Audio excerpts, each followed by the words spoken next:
آج کے اس تجزیے میں ہم ایک نہایت ہی گہرے اور مستند تاریخی واقعہ پر بات کریں گے۔ یہ کوئی عام داستان نہیں ہے، بلکہ ایک ایسا مستند واقعہ ہے جو وقت کے امام اور امت کے درمیان موجود ایک پوشیدہ اور انتہائی مضبوط روحانی تعلق کو بے نقاب کرتا ہے۔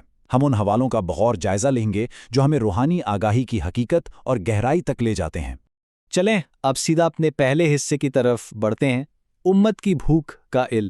یہ ایک بہت ہی زبردست موازنہ موجود ہے۔ ذرا غور کیا جائے، دنیا میں محبت کی ایک عظیم مثال باپ کی محبت مانی جاتی ہے، لیکن ایک شفیق باپ کو بھی اپنے بچے کی بھوک کا علم تبھی ہوتا ہے جب وہ بچہ روتا ہے۔ صحیح، ظاہری دنیا کی آگاہی کسی نہ کسی عمل یا پکار کی محتاج ہے۔ اس کے برعکس وقت کے امام اجل اللہ تعالیٰ فرجہ الشریف کی آگاہی کا یہ عالم ہے کہ وہ امت کے ہر فرد کی بھوک، پیاس اور ضرورت سے اس وقت بھی واقف ہوتے ہیں جب مکمل خاموشی ہو۔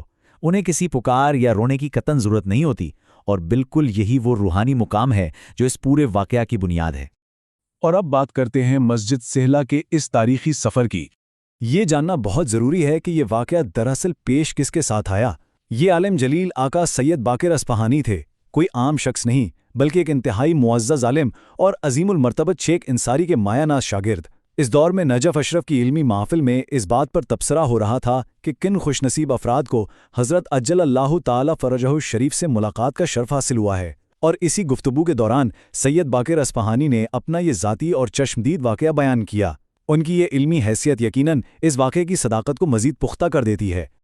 یہ حصہ بہترین انداز میں واضح کرتا ہے کہ ان کا یہ سفر کس قدر منظم تھا۔ سید باقر اصفہانی نے بدھ کی رات نجف اشرف سے سفر شروع کیا، مسجد سہلا پہنچے، وہاں قیام کیا اور عبادات میں وقت گزارا۔ ارادہ یہ تھا کہ عصر کے بعد یہاں سے نکل کر سیدھا مسجد کوفہ کا رخ کیا جائے گا اور جمعرات کی رات وہاں اعمال بجا لائے جائیں گے۔ بالکل ایک منظم روحانی ترتیب۔ لیکن ہم سب جانتے ہیں کہ منصوبے ہمیشہ سوچے گئے طریقے سے تو نہیں چلتے۔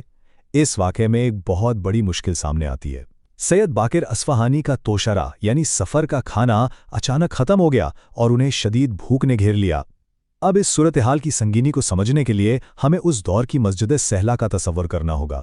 اس زمانے میں یہ ایک انتہائی ویران اور سنسان جگہ ہوا کرتی تھی۔ دور دور تک کوئی آبادی نہیں، کوئی دکان نہیں، کوئی روٹی بیچنے والا تک نہیں۔ وہ ایک مکمل تنہائی اور بے سر و سامانی کی حالت میں بھوک سے نڈھال وہاں موجود تھے۔ تو اب آتے ہیں اس واقعے کے سب سے حیران کن مرکز کی طرف، دسترخوان اور ایک اجنبی۔ بھوک کی اس شدت کے باوجود سید باقر اصفہانی نے اپنا رخ عبادت کی طرف موڑا اور مسجد کے بیچوں بیچ پوری یکسوئی سے نماز شروع کر دی۔ وہ ابھی نماز میں مصروف ہی تھے کہ اچانک ایک نامعلوم شخص، ایک اجنبی مرد ان کے بالکل قریب آیا۔ اس شخص نے خاموشی سے ان کے سامنے ایک دسترخوان بچھایا اور اس پر بہترین غذائیں چن دیں۔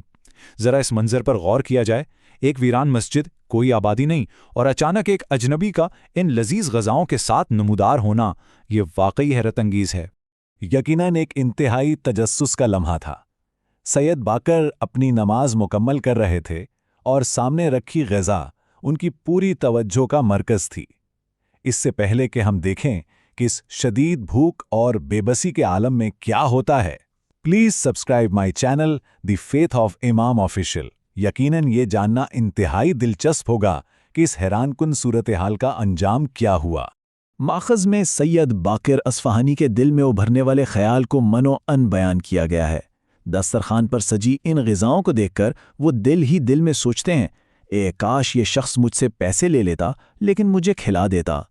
یہ ایک چھوٹا سا جملہ اس وقت کی شدید بھوک، بے بسی اور ایک اجنبی سے مانگنے میں محسوس ہونے والی فطری ہچکچاہٹ کی مکمل عکاسی کرتا ہے۔ وہ خریدار بننے کو بالکل تیار تھے، بس انہیں غذا کی طلب تھی۔ اب جو چیز اس حصے میں سب سے زیادہ دلچسپ ہے وہ ہے اس غائبانہ ملاقات کا انکشاف۔ نماز ختم ہوتے ہی اس نامعلوم مہمان نواز نے خود انہیں کھانے کی باقاعدہ دعوت دی۔ سید باقر چونکہ ایک معزز عالم تھے، انہیں شدید شرم محسوس ہوئی اور انہوں نے مروت میں انکار کر دیا، لیکن وہ اجنبی رکا نہیں۔ اس نے انتہائی ادب اور احترام کے ساتھ اپنا اصرار جاری رکھا۔ جب اصرار بڑھا تو بالآخر سید باقر نے دعوت قبول کر لی۔ وہ اس اجنبی کے قریب گئے اور پیٹ بھر کر، مکمل سیر ہو کر وہ شاندار کھانا کھایا۔ یہ ایک خاموش، باوقار اور حیرت انگیز مہمان نوازی تھی۔ چلے دیکھتے ہیں کہ یہ واقعہ کیسے اپنے عروج پر پہنچتا ہے۔ جیسے ہی کھانا ختم ہوا، اس اجنبی نے انتہائی تیزی سے اپنا دسترخوان سمیٹا۔